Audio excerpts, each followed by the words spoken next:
Pasa una cosa con el presente video y es que en principio debiera ser una reseña de alguno de los 3 discos que King Crimson sacó en los 80. Pero no tengo ganas de hacer eso, porque son discos que escuché decenas de veces a cada uno y sería una mentira decir escuché Discipline de King Crimson o escuché Beat o escuché Three of a Perfect Pair.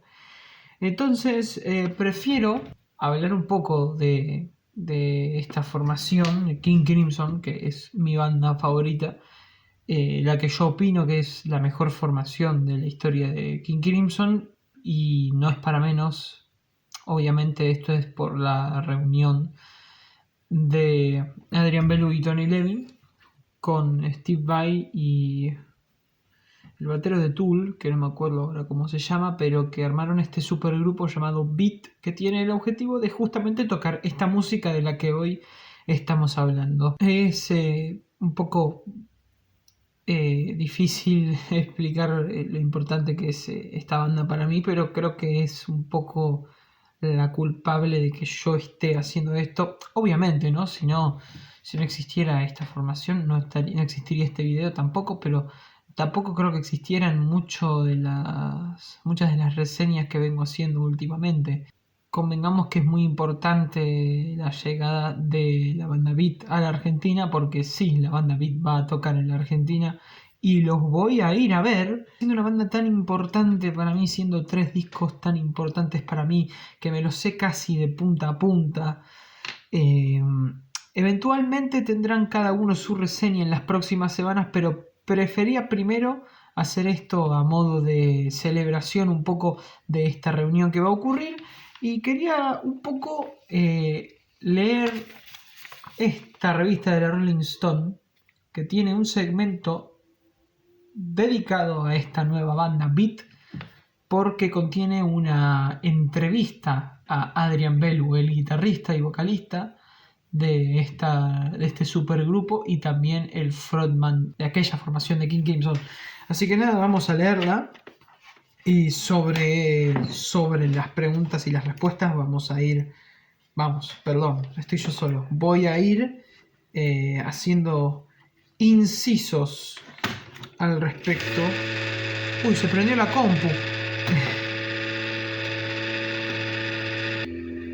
Bueno, tuve que pausar la grabación porque mi compu hace un estruendo.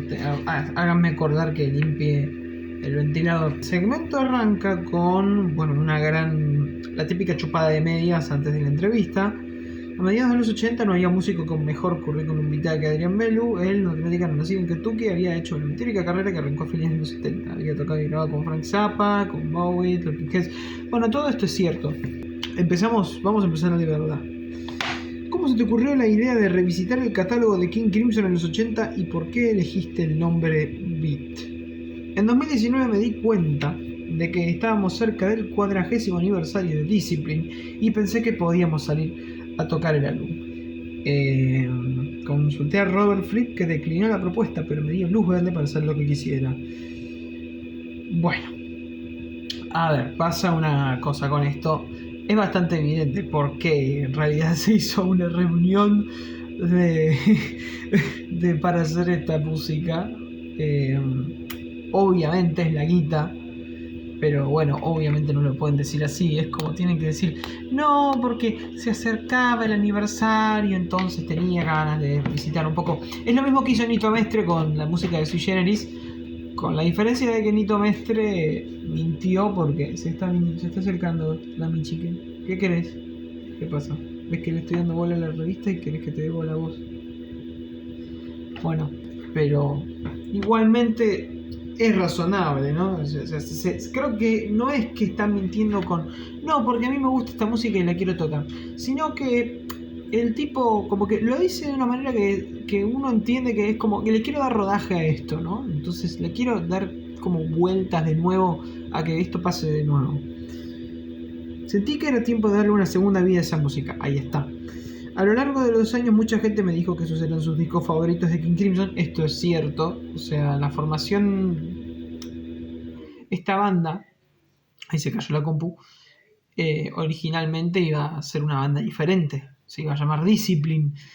Pero... Bueno, lo vamos a ver más adelante. Yo ya leí la entrevista un par de veces y vamos a ver que se explica de nuevo por qué una banda tan diferente también se llama King Crimson. Pero lo cierto es que siendo King Crimson tantas cosas diferentes a lo largo de su historia, creo que la mayoría de las personas tienen una preferencia por una de las formaciones, o las encarnaciones, mejor dicho. Y eso se puede ver en lo que dice Belu, ¿no? Que hay gente que dice que estos son sus discos favoritos de King Crimson. El nombre de Beat llegó 5 años después mientras buscaba a la gente apropiada para el proyecto. Ese delay se debía a que tanto Steve Vai como Tony Levin tenían giras programadas. O sea, ya tenía pensado Steve Vai para... Él después va a decir que no es un reemplazo, porque son dos guitarristas diferentes.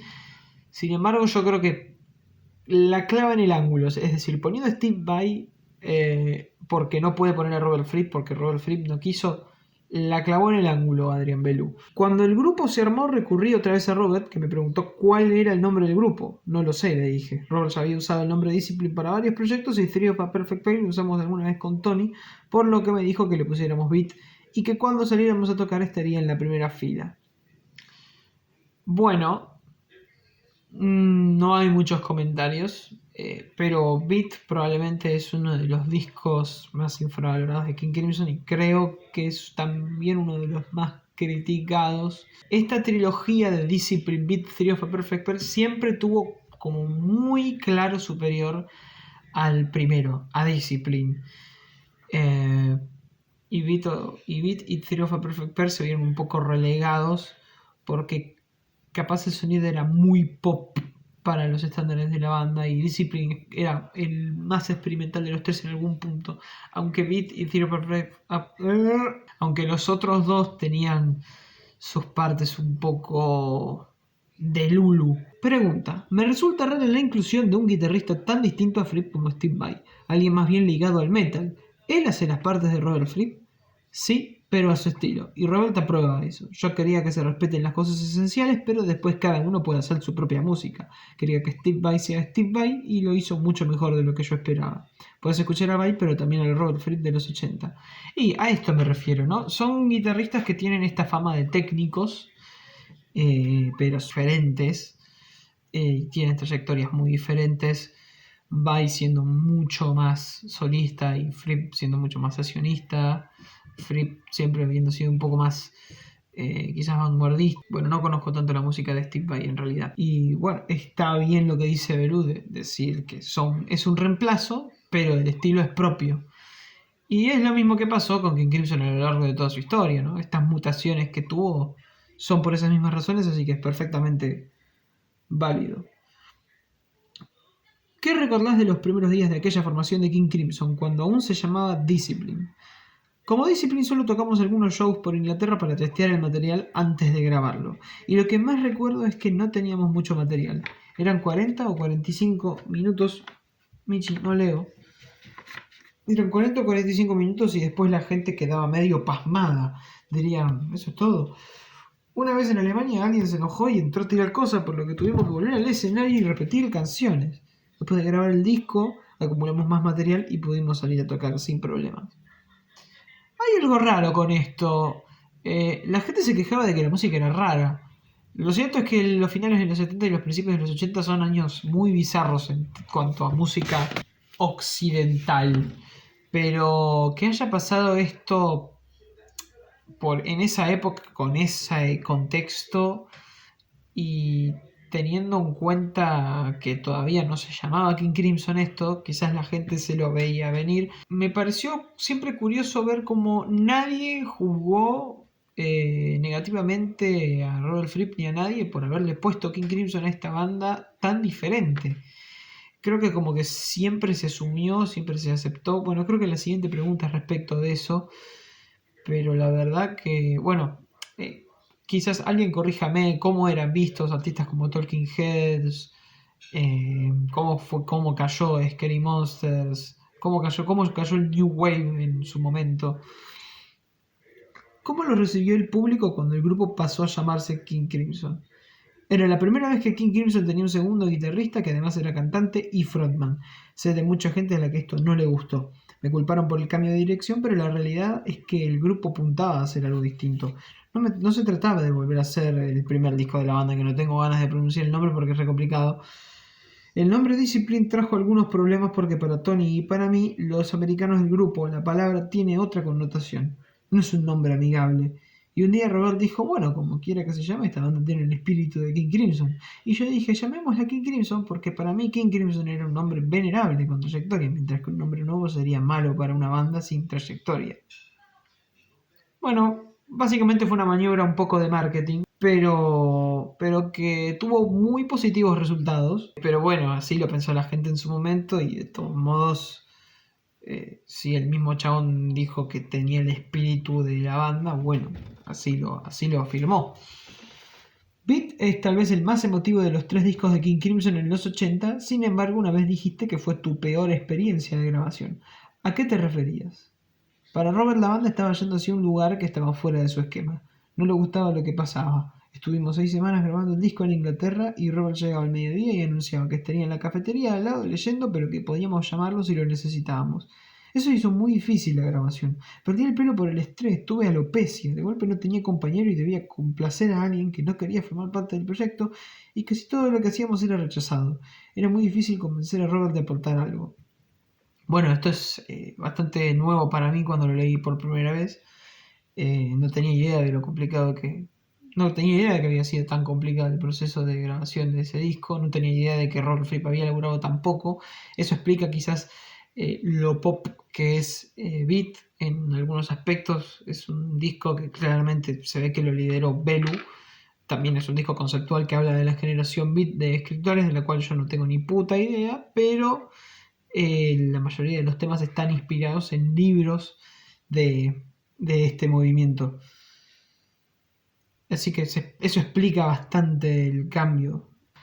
Después de varias preguntas que, bueno, deambulan un poco entre lo que les expliqué del movimiento beat y el estilo de guitarra de Belu, que por si no lo conocen, les diría que escuchen Discipline. Les diría que escuchen estos 3 discos, pero es un violero muy peculiar, realmente muy peculiar. Y eh, después de todas esas preguntas, viene una pregunta acerca de Theory of a Perfect Pair, el último disco de la trilogía. ¿Por qué tiene un lado tan pop y por qué tiene un lado tan vanguardia? Y esto es lo que contesta Adrián. Robert quería hacer 3 tours mundiales para cada disco y cuando llegó el turno de grabar el tercer álbum estábamos agotados y no había muchas ideas.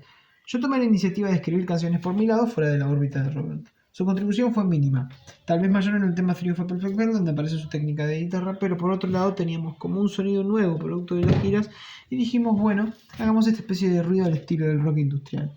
Fue Robert quien decidió poner las canciones en el lado 1 y los temas industriales en el 2. ¿Quién sabe qué habría pasado si hubiésemos tenido más tiempo para ensayar? Pese a todo, me gusta cómo quedó el disco. Bueno, entonces esto revela que el tercer disco fue bastante improvisado. No soy muy fan de cómo está estructurado, pero eso varias veces lo noté y justamente es característico del disco amarillo. Y es esa tendencia como a la separación de este lado pop y este lado vanguardia. Y por lo visto también fue una grabación bastante conflictiva. ¿Qué recuerdas de la primera visita de King Crimson a la Argentina en 1994 cuando hicieron 15 shows? No recordaba que fueran tantos. Fue un periodo muy importante, estábamos en el medio de las ascensiones de lo que sería Thrack. Tuvimos la idea de ir todos a algún lugar con la intención de hacer shows y prepararnos para un disco. Así que fuimos a la Argentina. Estuvimos en un complejo muy grande donde cada uno tenía su departamento. Todos los días íbamos a un estudio para probar ideas nuevas. Eso duró un mes completo durante el cual conocí el estilo de vida argentino. Aprendí a apreciar la cultura, la comida y la gente que están apasionada por la música. Escribí algunas de mis mejores canciones en la Argentina, como Walking on Air. ¿Sí? O sea que parte del disco Thrack de King Crimson fue inspirado por Buenos Aires. O por Argentina, no sé. ¿En qué parte? Supongo que Buenos Aires. Estoy impresionado. La verdad, no tenía ni idea de esto. Esto no lo recordaba de la entrevista que yo leí. Lamentablemente no creo que veamos mucho del King Crimson de los 90 en estos conciertos. En este concierto, perdón. Eh, y bueno, eso es toda la entrevista. Eh, Muy interesante esa última pregunta, realmente. Me gustó este artículo. La verdad que la Rolling Stone tiene otras cosas que...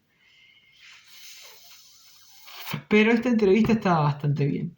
Eh, no sé si felicitar al periodista, por si acaso digo su nombre, Jorge Luis Fernández, puede ser. Se parece al bajista de La Máquina. A ver. Concha. Línea F, el futuro y la concha de tu madre. A ver, ¿dónde? Bueno, no sé. No importa. Felicitaciones. Las preguntas están, considero que bien elegidas para un segmento de solo 2 páginas. Creo que está bastante bien. Y nada, a Belu, a Levin, a Bai y a Carey, a Adrián, Antonio, Esteban y Daniel los veo el viernes.